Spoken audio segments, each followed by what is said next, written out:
Which they are.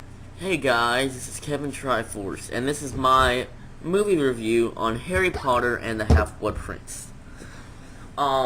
Yes, I will be doing occasionally some movie reviews on movies I've gone to see because this way I can recommend them to you guys, but I guess I'll start this right now. So, of course I'm starting right now, never mind, but basically I'll just go through the movie, so there are going to be spoilers.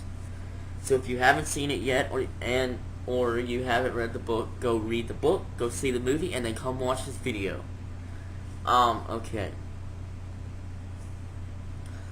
Well, this is what I think.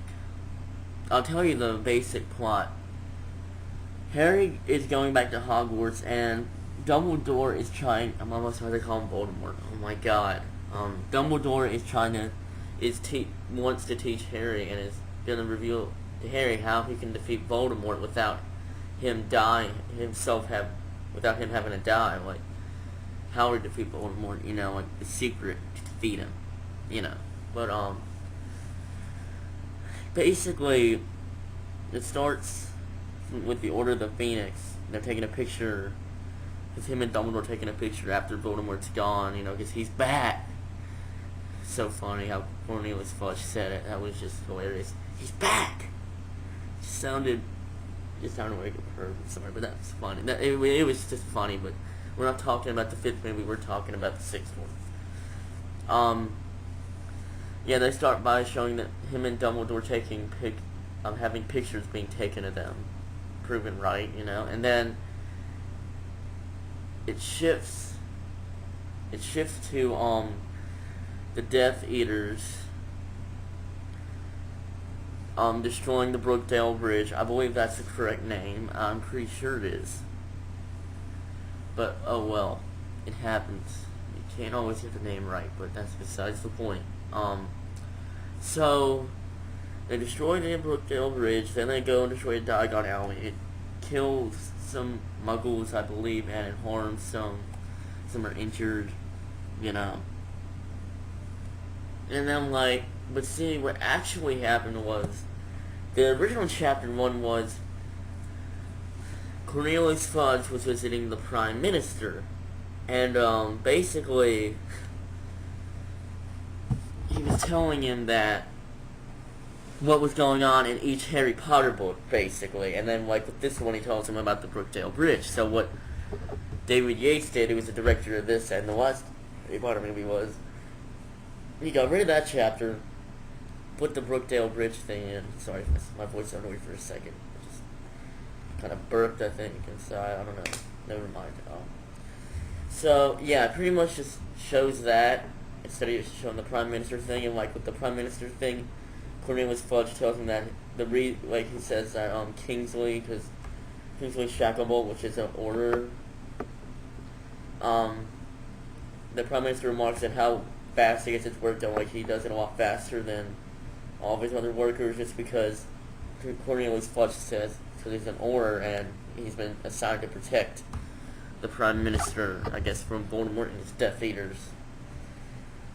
So, yeah. That changed out to Harry flirting with a woman near the train station after reading the paper about that he's the chosen one.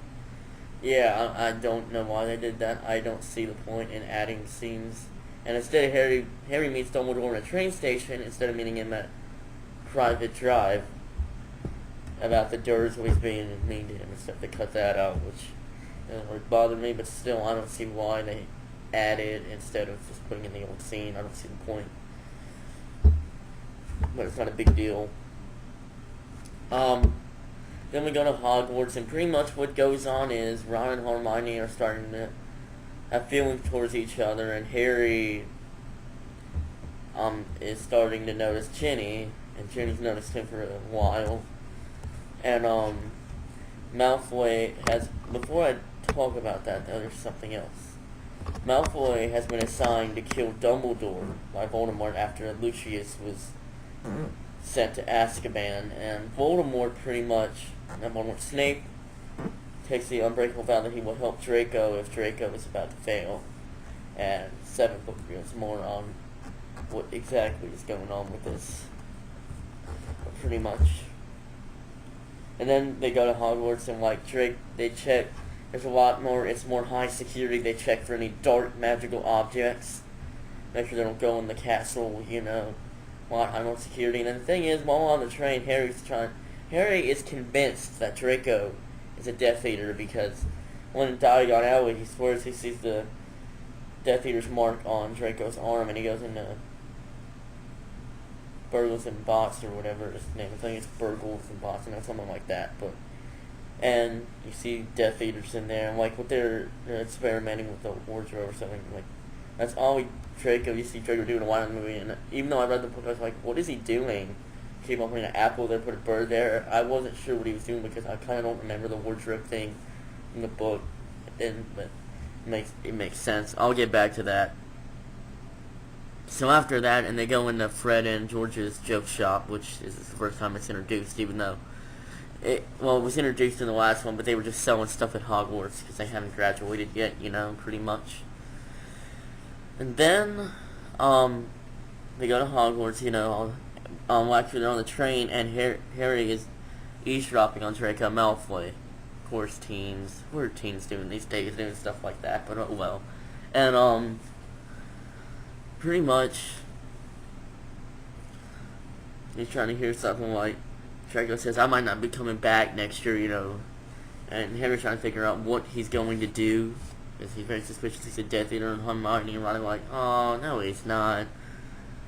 Why are you thinking like that, Harry, you know, stuff like that, and, Draco finds him before they leave, he petrifies him, breaks his nose, you know. Then instead of Tonks coming to save Harry, it's Luna, which some people are pissed at that. It's like, big deal. At least they kept singing in there. It doesn't really matter that they changed the person. Movie goer wouldn't care that hasn't read that book. I mean, it's not a big deal. Just need to get over it, but that's besides the point. He gets cleaned up, and Jenny helps him get cleaned up, and like, oh, I forgot to tell you more about Dumbledore. I'm skipping Dumbledore. I'm skipping around. I'm sorry, but I totally forgot. What happened was Dumbledore was trying to convince Slughorn to come back, which is the original potions teacher, to Hogwarts, and Slughorn favored Harry's mom. Because his thing is, the people he favored would become very successful in life as wizards, you know.